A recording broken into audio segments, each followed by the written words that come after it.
Welcome to the Windows Computer and Technology channel. And one of the tools that we see that is extremely old in Windows, and we talk about these, legacy um, pieces of code within the operating system.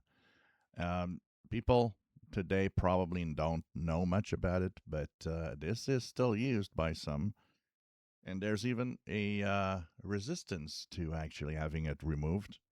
If you type uh, CHAR, you'll get to a point where you'll get character map. And this is, believe it or not, legacy code coming way back from Windows 3.1 and Windows 3, actually. And so it's something like 33 years old right now, and it still exists. And it does show its age by looking at the window. That does look very Windows 3. So this is, of course, to have a map of all the characters depending on the fonts that you choose and so on. And it lets you, if you want, select some of these characters and add them.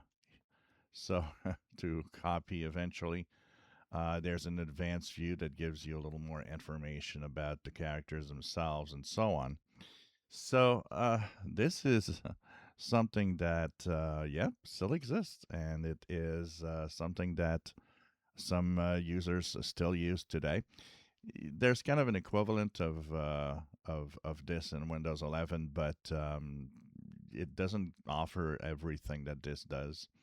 So it's a very interesting battle because I was looking at one blog post where people are saying, what should be removed or not from Windows, and one of the things that should be removed, there are some people saying, well, the character map app is unused and people don't use that anymore. Well, there were quite a lot of answers saying, no, I use it. I don't want this to go away. So this is funny to see the old school Windows 3.1 code still existing within Windows 11.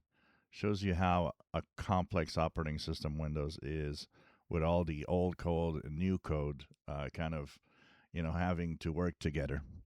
If you enjoy my videos, please subscribe, give us thumbs up. Thank you for watching.